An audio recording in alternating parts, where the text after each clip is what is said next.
제가 가진 성경은 구약 817페이지에 있습니다. 시편 23편의 말씀입니다.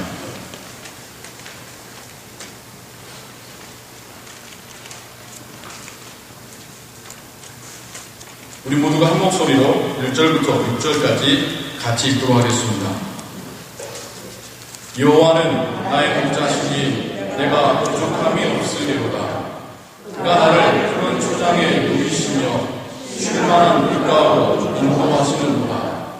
내 영혼을 소생시키시고 자기 이름을 위하여 의의 길로 인도하시는도다. 내가 사망의 끔찍한 골짜기로 다닐지라도 해를 두려워하지 않을 것은 주께서 나와 함께 하심이라. 주의 지팡이와 막대기가 나를 안위하시나이다. 주께서 내 원수의 목전에서 내게 상을 베푸시고 기름으로 내 머리에 바르셨으니 내 잔이 넘치나이다. 나의 평생의 선하심과 인자하심이 정녕 나를 따르리니 내가 여호와의 집에 영원히 거하리로다. 아멘. 시편 23편 성경 구절 안 보시고도 암송하실 수 있는 분 있으시죠? 참 많은 기독교인들이 좋아하는 성경 구절입니다. 찬양으로도 복음 선거로도 불려지는 노래이고요. 왜 시편 23편을 우리가 좋아할까요? 읽다 보면 마음이 편해집니다. 읽다 보면 위로가 됩니다. 읽다 보면 기분이 좋아집니다. 한번 떠올려 보시면 푸른 초장, 시원한 시냇가, 지팡이, 또 상을 베푸시고, 여기서는 상은 상장이 아니죠. 잔치상을 베푸시고 기름으로 또 내 잔에 가득 채워주시는 선하심과 인자하심이 뭐 나쁜 단어 자체가 없어요. 예, 물론 다 좋습니다. 그런데 우리가 시편 23편을 읽으면서 묵상하면서 이런 이미지들이 이제 나에게 주어질 거야 라는 그런 생각들, 거기다 그냥 나부터 이렇게 찾는, 그냥 내가 원하는 것, 내가 바라는 것, 다른 성경 부분에서 좀 잘 말 안 해주시는 것들, 그냥 풍성에 있으니까 야, 이건 정말 나들라고 하시는 말씀이야 라고 생각하시면서 시편 23편을 읽으신다면 중요한 부분을 미싱한 채 읽으시는 겁니다. 하나님께서 그냥 꽃가루 뿌려주시면서 그래, 얘다 봐라, 얘다 이번에는 좋은 건 한번 내가 쏟아부어 주마 하시면서 시편 23편을 우리에게 주신 것은 아닙니다. 물론 하나님께서 우리를 향하신 계획 가운데 이런 이미지들이, 이런 은혜들이, 이런 축복들이 놓여져 있습니다. 그럼에도 불구하고 우리가 시편 23편을 읽을 때 그냥 거기서 그냥 나를 먼저 발견할 것이 아니라 그 가운데서 주님의 모습을 우리가 발견해야 합니다. 그 가운데서 하나님께서 주님을 통하여서 무슨 말씀을 하시려는가를 우리가 먼저 보아야 할 줄로 믿습니다. 우리 시편 계속 읽어가고 있습니다만 다시 한번 1절부터 3절까지 한 번 더 읽어볼까요? 한번 상상을 하시면서 읽어보십시오. 그 상상 속에 먼저 나를 넣지 마시고 오늘은 주님을 먼저 넣으셔서 주님이 계시는 그 그림으로 한번 우리가 상상하면서 1절부터 3절까지 한번 읽어보겠습니다. 시작. 여호와는 나의 목자시니 내가 부족함이 없으리로다. 그가 나를 푸른 초장에 누이시며 쉴 만한 물가로 인도하시는도다. 내 영혼을 소생시키시고 자기 이름을 위하여 의의 길로 인도하시는도다. 시편은 예배 가운데, 성도들의 신앙 가운데 찬양이며 기도였다고 제가 말씀드렸죠. 오늘날 우리가 찬송가 부를 때 1절, 2절, 3절이 있지 않습니까? 시편도 자세히 들여다보면 구분이 됩니다. 시편 23편을 1절, 2절, 그리고 3, 4절, 5, 6절로 볼 수도 있고요. 1, 2, 3절, 그 다음에 4절, 5, 6절로도 구분해 볼 수 있습니다. 우리가 처음 1절부터 3절까지 같이 보았는데요. 이 안에서 그려지는 주님의 모습은 어떤 모습이었습니까? 목동의 모습, 목자의 모습이었죠.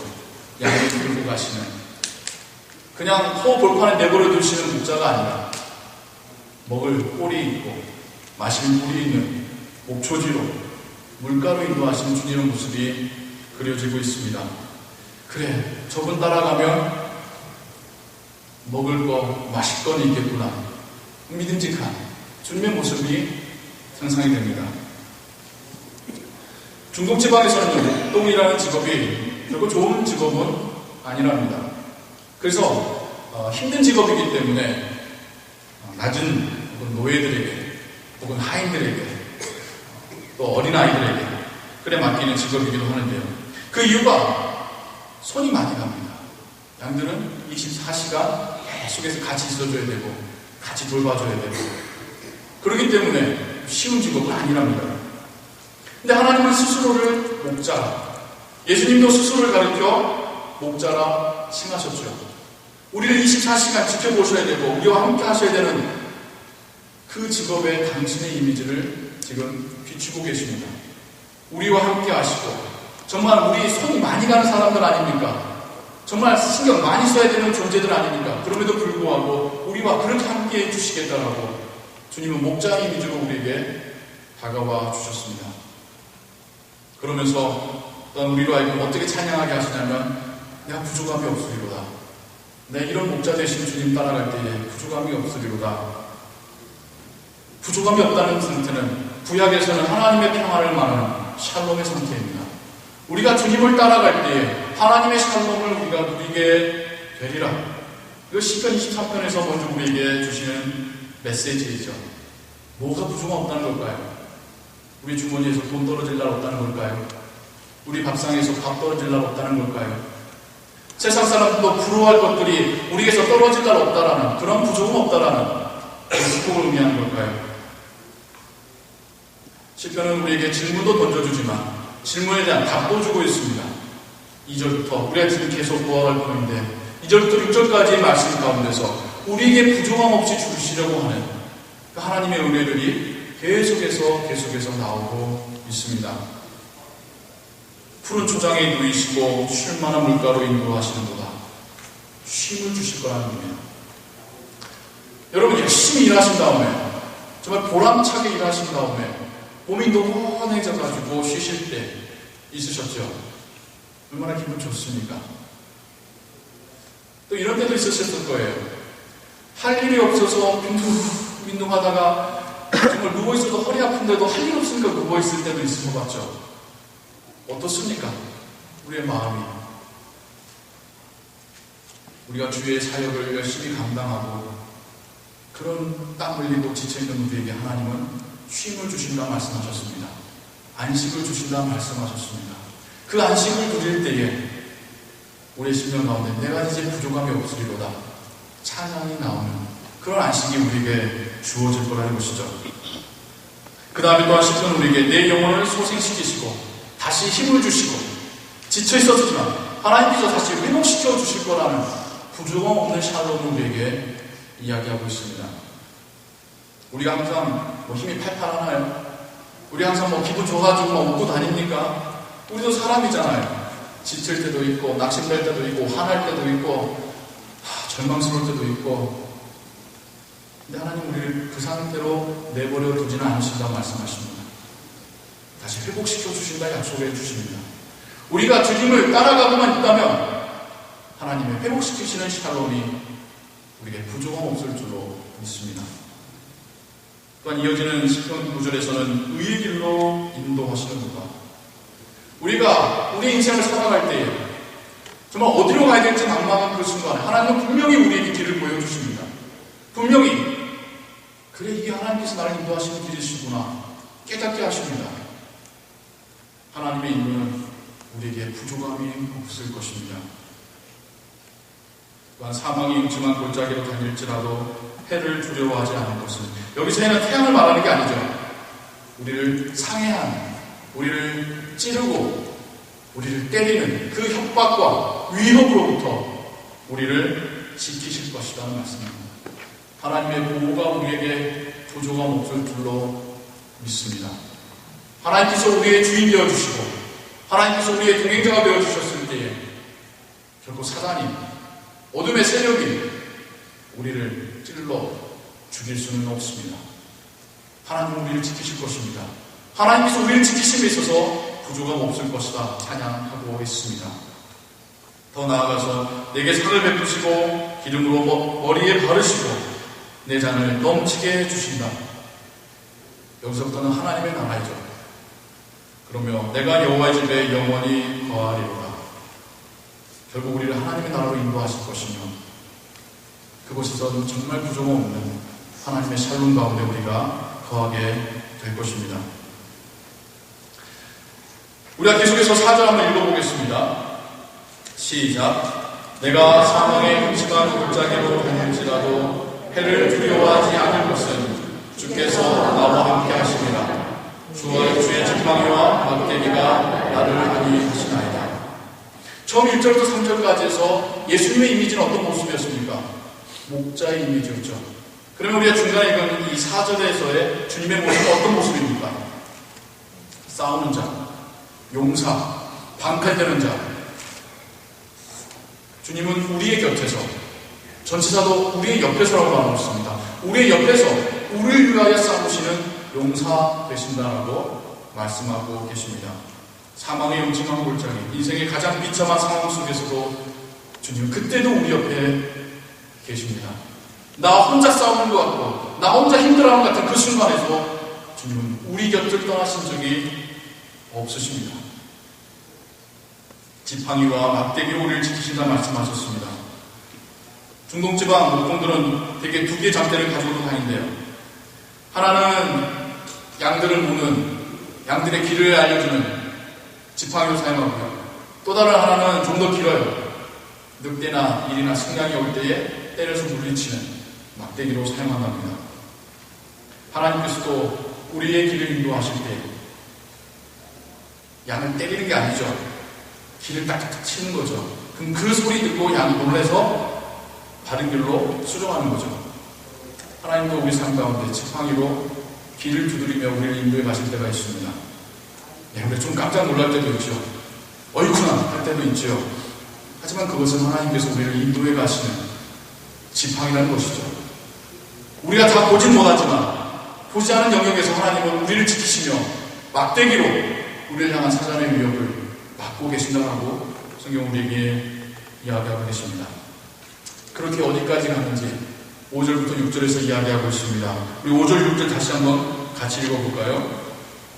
주께서 내 원수의 목전에서 내게 상을 베푸시고 기름으로 내 머리에 바르셨으니 내 잔이 넘치나이다. 나의 평생의 선하심과 인자하심이 정녕 나를 따르리니 내가 여호와의 집에 영원히 거하리로다. 아멘. 마지막 5, 6절에서 묘사되는 주님의 모습은 어떤 이미지입니까?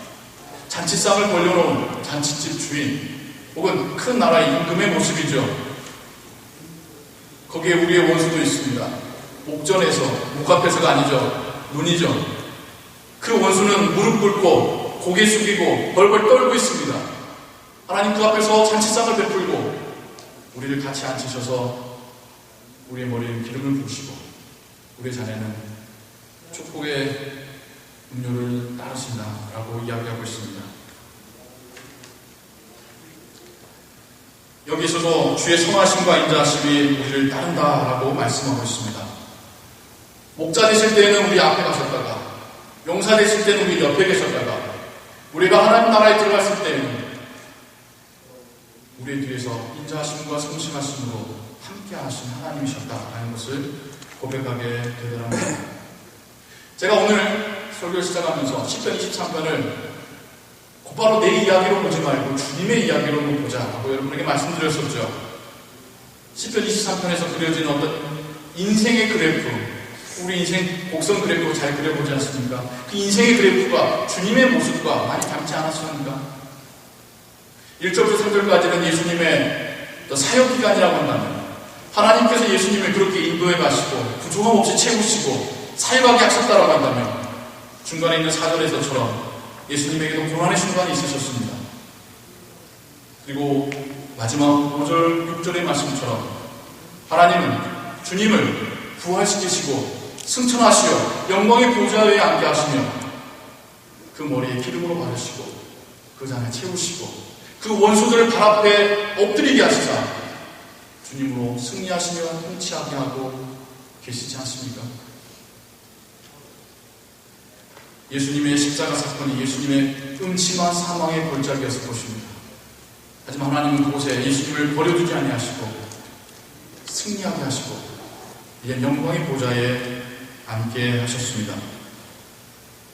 하나님은 보좌 우편에 앉으시어 머리에는 영광의 멸관을 쓰시고 그 손에는 왕의 호를 가지시고 이제는 세상을 통치하시고 마지막 날 오셔서 모든 것을 심판하실 주로 하나님은 예수님의 자리를 높이셨습니다. 이제 그 주님께서 이 시편 23편을 읽고 있는 우리에게 목자로서, 용사로서, 임금으로서 함께 하시겠다라고 말씀하시는 것입니다. 이젠 주님이 우리의 목자가 되셔서 우리를 이끌어 가시겠다 하시는 것입니다. 이제는 용사가 되셔서 우리 앞에서 싸워주시겠다는 것입니다. 이제는 임금이 되셔서 우리를 승리의 자리에 앉히시겠다고 말씀하고 계시는 것입니다. 사랑하는 성도 여러분, 우리가 믿고 따르는 분 누구입니까? 세상에는 우리의 관심을 끌어가는 게 너무나도 많습니다. 우리가 예수님 부르지만 결국 우리의 마음 가운데 주인의 자리에서 우리 인생을 주장하고 있는 것은 예수님이 아닐 때가 너무 많습니다. 그 중에 대표적인 하나는 나의 자아죠. 내 생각, 내 고집, 내 계획들, 내가 해보려고 하는 이것들이 주님 좀 비켜보세요. 이건 내가 해야겠습니다. 라고 하는. 우리는 혼자 갈 수 없습니다. 우리는 어디로 갈지도 모릅니다. 우리가 혼자 사망의 골짜기를 통과할 수가 없습니다. 우리가 알아서 영광과 승리의 자리로 갈 수도 없습니다. 주님이 함께 하셔야 됩니다. 주님이 우리를 이끌어 가셔야 됩니다. 주님이 우리를 지켜주셔야 하고요. 이 세상에서 우리는 영적 싸움을 싸울 수밖에 없으며 고단한 삶을 살 수밖에 없습니다. 그러나 주님이 우리를 이끌어 가시며 우리와 함께 하실 때에 우리를 뒤에서 밀어주시고 받쳐주실 때에 우리가 마침내 하나님의 나라에 가 승리의 자리, 축복의 자리에 앉게 될 줄로 믿습니다. 우리의 소망은 오직 한 나라에 있습니다. 세상을 바라보지 마십시오. 물론 세상에서 열심히 일하십시오. 그러나 거기에다 소망을 두지 마십시오. 사람들과 좋은 관계 가져야 됩니다. 그러나 그 사람들이 주님이 될 수는 없습니다. 하나님께서 주신 그 일터에서 최선을 다하여 일하시어 사람들에게 인정받으셔야 됩니다. 그러나 우리를 진정 축복해 주시고 칭찬해 주실 분은 하나님이십니다. 우리가 이런 믿음이 올바로 섰을 때에 하늘나라의 소망을 가지고 살게 될 줄로 믿습니다. 비록 우리 육신이 이 땅에 있지만 하나님 나라에서 우리가 함께 기뻐할 그 기쁨의 축복들을 이 땅에서부터도 누리면서 살게 될 줄로 믿습니다. 시편 23편을 읽으실 때에 우리가 이러한 생각을 가지고 읽어야 될 줄로 믿습니다. 그냥 마냥 하나님께서 축복해 주신다더라, 하나님께서 그냥 지켜주신다더라, 하나님께서 내 잔을 채우신다더라, 막연한 생각이 아니라 그 길을 주님이 먼저 가셨고 먼저 가신 주님이 이제 나와 함께 하신다라고 하는 그 믿음을 가지고 시편 23편을 묵상해야 될 줄로 믿습니다. 우리가 함께 다시 한번 오늘 말씀 통하여 들으신 그 내용들을 떠올리시면서 시편 23편 1절부터 6절까지 함께 한 목소리로 읽어보겠습니다. 여호와는 나의 목자시니 내가 부족함이 없으리로다. 그가 나를 푸른 초장에 누이시며 쉴만한 물가로 인도하시는도다. 내 영혼을 소생시키시고 자기 이름을 위하여 그에게로 인도하시는도다. 내가 사망의 음침한 골짜기로 다닐지라도 해를 두려워하지 않을 것은 주께서 나와 함께 하십니다. 주의 지팡이와 막대기가 나를 안위하시나이다. 주께서 내 원수의 목전에서 내게 상을 베푸시고 기름으로 내 머리에 바르셨으니 내 잔이 넘치나이다. 나의 평생에 선하심과 인자하심이 정녕 나를 따르리니 내가 여호와의 집에 영원히 영원히 거하리로다. 아멘. 기도하겠습니다. 사랑과 은혜의 하나님 아버지,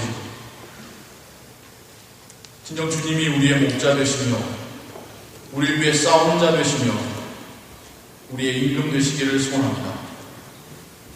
우리가 듣기를 원하는 칭찬은 하나님의 칭찬이길 원합니다. 우리가 받기를 원하는 자는 하나님께서 주시는 자이길 원합니다. 우리가 결국에는 우리의 원수 앞에서 칭찬과 상급받기를 원하옵나이다. 하나님, 우리가 살아가는 인생 가운데 진정 주님을 따라가고 주님과 함께 살아가는 인생 되게 하여 주옵소서. 아버지여, 하나님을 바라보게 하시며 하나님의 살아계심을 경험하게 하여 주옵소서. 그 하나님을 묵상하며 살게 하시옵소서. 그 하나님으로 인하여 소망을 품게 하여 주옵소서. 하나님으로 인하여 새 힘을 얻게 하여 주옵소서. 예수 그리스도의 이름으로 기도하옵나이다.